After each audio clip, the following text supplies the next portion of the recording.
জামাত অত্যন্ত কঠোর ভাষায় জানিয়ে দিয়েছে, না, সংসদে ডেপুটি স্পিকারের পদ আছে একটি এবং জুলাই সনদ অনুযায়ী সেই একটি পদই বিরোধী দলের প্রাপ্য। বাংলাদেশের রাজনীতিতে এখন ক্ষমতার মসনদ এবং এরা জুলাই বিপ্লবের কথা বলে আসলে শুধু পদের জন্যই রাজনীতিতে এসেছিল। বিএনপির নীতি নির্ধারকদের ধারণা, এই লোভনীয় পদটি এখন যদি সরাসরি এনসিপিকে অফার করা হয় তবে ক্ষমতার লোভে তারা মুহূর্তের মধ্যেই তা লুফিয়ে নেবে। পদ পদবি নিয়ে যে চরম নোংরা এবং ধূর্ত দাবার চাল খেলা হচ্ছে তা সাধারণ মানুষের কল্পনারও বাইরে। আজ আমরা উন্মোচন করব জাতীয় সংসদের অত্যন্ত লোভনীয় ডেপুটি স্পিকার পদ নিয়ে বিএনপির সরকার, প্রধান বিরোধী দল বাংলাদেশ জামায়াতে ইসলামী এবং ক্ষমতার লোভে লালায়িত জাতীয় নাগরিক পার্টি বা এনসিপির মধ্যকার আসল রাজনৈতিক সমীকরণটি। যারা ভাবছেন রাজনীতি খুব সরল রেখায় চলে, আজকের এই এক্সক্লুসিভ ভেতরের খবর শোনার পর তাদের চোখ কপালে উঠতে বাধ্য। আপনারা সবাই জানেন, বর্তমান বিএনপির সরকার বারবার সেধে সেধে জাতীয় সংসদের ডেপুটি স্পিকারের পদটি প্রধান বিরোধী দল জামায়াতে ইসলামীকে দেওয়ার প্রস্তাব করছে। সাধারণ কোনো রাজনৈতিক দল হলে এতক্ষণে খুশিতে গদগদ হয়ে এই পদ লুফে নিত, কিন্তু জামায়াতে ইসলামী এই লোভনীয় প্রস্তাব সরাসরি এবং অত্যন্ত শক্তভাবে প্রত্যাখ্যান করেছে। জামায়াত সাফ জানিয়ে দিয়েছে তারা কোনো দান বা খয়রাতের পদ চায় না। দলটির স্পষ্ট কথা, আগে গণভোটের ফলাফল মেনে নিয়ে বিএনপি সরকার জুলাই সনদ পূর্ণাঙ্গভাবে বাস্তবায়ন করুক। জুলাই সনদ বাস্তবায়ন করলে এই ডেপুটি স্পিকারের পদ জামায়াত অটোমেটিক পাবে, কারণ জুলাই সনদে অত্যন্ত স্পষ্টভাবে বলা আছে যে সংসদের ডেপুটি স্পিকারের পদটি পাবে বিরোধী দল। এজন্য সরকারের কাছে ধর্ণা দেওয়ার বা কোনো গোপন সমঝোতা করার কোনো মানে নেই, প্রয়োজন নেই। কিন্তু এখানেই আসল খেলাটি শুরু হয়েছে। জামায়াতে ইসলামী আসলে বিএনপির অত্যন্ত সুকৌশলী চালাকিটা ধরে ফেলেছে। বিএনপি মুখে জুলাই সনদের কথা বললেও ভেতরে ভেতরে তারা জুলাই সনদকে ভায়োলেট বা লঙ্ঘন করার একটি নিখুঁত মাস্টার প্ল্যান সাজিয়েছে। আপনারা যদি বিএনপির নির্বাচনী ইশতেহারের দিকে তাকান তাহলে দেখবেন সেখানে বলা আছে আইনসভায় 2 জন ডেপুটি স্পিকার থাকবেন, অর্থাৎ বিএনপি চায় সংসদে ডেপুটি স্পিকারের পদ হবে 2টি, একটি পাবে বিএনপি নিজে আর অন্যটি বিরোধী দল হিসেবে জামায়াতকে দিয়ে তাদের মুখ বন্ধ করে দেয়া হবে। কিন্তু জামায়াতে ইসলামী এই ফাঁদে পা দিতে একেবারেই নারাজ। জামায়াত অত্যন্ত কঠোর ভাষায় জানিয়ে দিয়েছে, না, সংসদে ডেপুটি স্পিকারের পদ আছে একটি এবং জুলাই সনদ অনুযায়ী সেই একটি পদই বিরোধী দলের প্রাপ্য। এখন আপনারা নিজেদের সুবিধা মতো পদ 2টি করতে চাইলে তো আর হবে না। এই ইস্যুতে জামায়াতের আমির ডাক্তার শফিকুর রহমান এতটাই আপোষহীন যে তিনি স্বয়ং প্রধানমন্ত্রী তারেক রহমানের দেওয়া প্রস্তাব সরাসরি নাকচ করে দিয়েছেন। এখন বিএনপি সরকার পড়েছে মহাবিপাকে। তারা যখন দেখছে কোনোভাবেই জামায়াতে ইসলামীকে পদের লোভ দেখিয়ে বাগে আনা যাচ্ছে না, তখন তারা আরেক কুবুদ্ধি এবং নতুন ফাঁদ পাততে শুরু করেছে। এই ফাঁদের নতুন টার্গেট হলো সদ্য গজিয়ে ওঠা তরুণদের দল এনসিপি। বিএনপি খুব ভালো করেই জানে যে রাষ্ট্র মেরামতের চেয়ে পদের প্রতি এনসিপির মোহ কতটা তীব্র। এনসিপি তো আগে থেকেই এই ডেপুটি স্পিকার পদটি পাওয়ার জন্য মরিয়া হয়ে আছে এবং তারা তাদের সদস্য সচিব আখতার হোসেনের নামও এই পদের জন্য জামায়াতের কাছে প্রস্তাব করে রেখেছে। ফলে বিএনপির নীতি নির্ধারকদের ধারণা, এই লোভনীয় পদটি এখন যদি সরাসরি এনসিপিকে অফার করা হয় তবে ক্ষমতার লোভে তারা মুহূর্তের মধ্যেই তা লুফিয়ে নেবে। আর এই বিষয়টি নিয়ে তলে তলে যে নেগোসিয়েশন চলছে তার সবচেয়ে বড় এবং অকাট্য প্রমাণ আজ আমরা পেয়েছি। বিএনপির বর্তমান রাজনীতির অন্যতম থিঙ্ক ট্যাঙ্ক দলের মহাসচিব মির্জা ফখরুল ইসলাম আলমগীরের জামাই এবং বিএনপির অঘোষিত পরামর্শদাতা ফাহাম আব্দুস সালাম সোশ্যাল মিডিয়ায় একটি অত্যন্ত তাৎপর্যপূর্ণ স্ট্যাটাস দিয়েছেন। তিনি সেখানে পরিষ্কারভাবে লিখেছেন, জামায়াতে ইসলামী যেহেতু ডেপুটি স্পিকার পদটি নিতে চাচ্ছে না, তাদেরকে কোনো জোরাজুরি করা উচিত হবে না। এতে তাদের উপর অযথা চাপ সৃষ্টি করা হবে, যা আসলে উচিত নয়। আমরা বিএনপিকে অনুরোধ করব তারা যেন এনসিপিকে এই পদটি অফার করে। তারাও যদি অসম্মত হয় আপনারা স্বতন্ত্রদের মধ্য থেকে একজনকে বিবেচনা করুন। দর্শক, এই একটিমাত্র স্ট্যাটাসের ভিতরে লুকিয়ে আছে আগামী দিনের রাজনীতির সবচেয়ে ভয়ঙ্কর ব্লুপ্রিন্ট বা নীল নকশা।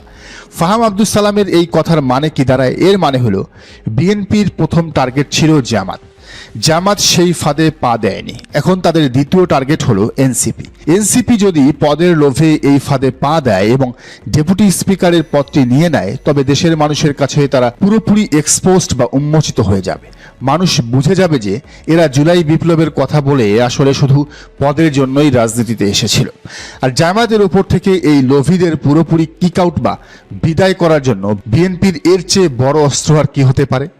আর যদি এনসিপি কোনোভাবে লাজ লজ্জার ভয়ে এই পদ নাও নেয়, তাতেও বিএনপির কোনো ক্ষতি নেই। ফাহাম আব্দুল সালামের স্ট্যাটাস অনুযায়ী তাদের হাতে প্ল্যান সি বা তৃতীয় অপশনও রেডি করা আছে। জামাত না নিলে এনসিপি, আর এনসিপিও যদি না নেয় তাহলে স্বতন্ত্র প্রার্থীদের মধ্য থেকে কাউকে এই পদ দেয়া হবে। আর সেই স্বতন্ত্র প্রার্থী কে হতে পারে তা বুঝতে খুব বেশি রাজনৈতিক জ্ঞান লাগে না। রুমিন ফারহানা নিজে আছেন, যিনি বিএনপির সাবেক নেত্রী এবং এমপি হয়েছেন। তো শেষ পর্যন্ত হয়তো কোনো এক নাটকীয় সমীকরণে এই পদ ঘুরে ফিরে বিএনপির আশীর্বাদ পুষ্ট কোনো স্বতন্ত্র নেত্রীর হাতেই উঠে যাবে। সব মিলিয়ে পরিস্থিতি এখন অত্যন্ত শ্বাসরুদ্ধকর। জামায়াতে ইসলামী পদের মোহ ত্যাগ করে জুলাই সনদের নীতিতে অটল থেকে প্রমাণ করেছে যে তারা সত্যিকারের রাষ্ট্র মেরামতের রাজনীতি করতে চায়। এখন দেশের মানুষের চোখ এনসিপির দিকে। এনসিপি কি সরকারের এই লোভনীয় টোপ গিলবে? আখতার হোসেনকে ডেপুটি স্পিকার বানানোর লোভে তারা কি বিএনপির পাতা ফাঁদে পা দেবে, নাকি জামায়াতের মতো তারাও এই প্রস্তাব প্রত্যাখ্যান করে জুলাই সনদের পক্ষে অবস্থান নেবে? এতক্ষণ আমরা অনেক রাজনৈতিক কৌশল ও ষড়যন্ত্র নিয়ে কথা বলেছি, কিন্তু এখন যে ভয়ঙ্কর এবং অকল্পনীয় সমীকরণটি মেলাতে যাচ্ছি তা শুনলে আপনাদের গায়ের লোম খাড়া হয়ে যাবে। বাংলাদেশের রাজনীতিতে ক্ষমতার দম্ভ বা অহংকার কিভাবে ইতিহাসের হুবহু পুনরাবৃত্তি ঘটায়, আজ আমরা তার সবচেয়ে বড় প্রমাণ দেখতে পাচ্ছি। আপনারা একটু ঠান্ডা মাথায় চিন্তা করে দেখুন, 2008 সালের নির্বাচনে 2/3 সংখ্যাগরিষ্ঠতা পাওয়ার পর শেখ হাসিনা কি করেছিলেন? তার ভেতরে এক চরম মই কি হনুরে ভাব বা অসীম ক্ষমতার দম্ভ তৈরি হয়েছিল।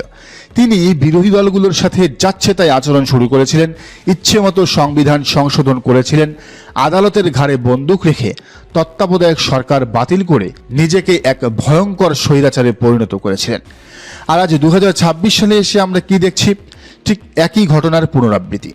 সদ্য সমাপ্ত নির্বাচনে 209টি সিট বা বিশাল মেজরিটি পাওয়ার পর বিএনপির ভেতরেও ঠিক শেখ হাসিনার মতোই সেই ভয়ঙ্কর ক্ষমতার দম্ভ চলে এসেছে।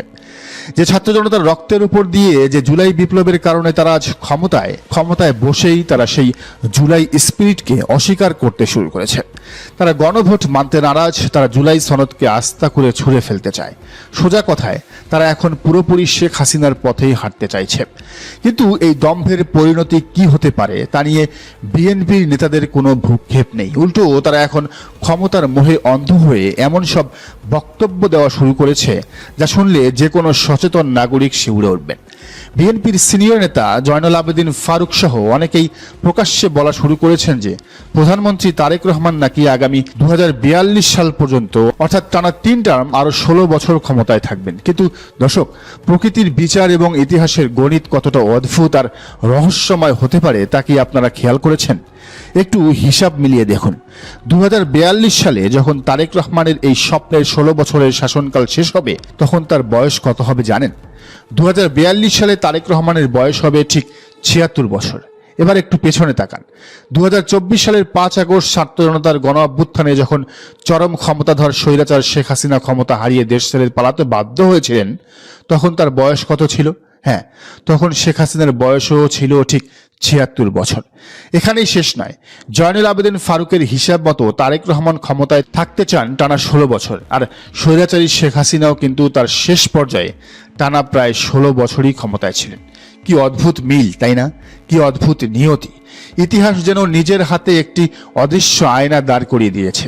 শেখ হাসিনা 2008 সালে বিপুল ম্যান্ডেট পেয়ে অহংকারী হয়েছিলেন, জনগণের রায়কে অবজ্ঞা করেছিলেন এবং 16 বছর পর 76 বছর বয়সে চরম জনরোষের মুখে অপমানিত হয়ে দেশ ছেড়ে পালিয়েছিলেন। আজ তারেক রহমানও বিপুল সিট পেয়ে জুলাইয়ের গণভোটকে অস্বীকার করছেন, সংবিধানের দোহাই দিয়ে ক্ষমতা কুক্ষিগত করতে চাইছেন এবং সেই একই 16 বছর আর 76 বছর বয়সের সমীকরণের দিকে এগোচ্ছেন। ক্ষমতা মানুষকে এতটাই অন্ধ করে দেয় যে তারা পূর্বসূরিদের পতন থেকে কোনো শিক্ষাই নেয় না। বিএনপি যদি ভাবে যে 209 সিটের জোরে তারা জুলাই স্পিরিটকে গলা টিপে মেরে ফেলবে এবং ফেলে পার পেয়ে যাবে, তবে হয়তো প্রকৃতির এই অদ্ভুত নিয়তি তাদের জন্য অপেক্ষা করছে। এই দেশের ছাত্র জনতা 16 বছরের স্বৈরাচারকে যেভাবে টেনে নামিয়েছে, নতুন কোনো স্বৈরাচারকে 16 মাসও টিকতে দেবে না। সেটা বিএনপি যত দ্রুত বুঝবে, ততই তাদের জন্য এবং দেশের জন্য মঙ্গল।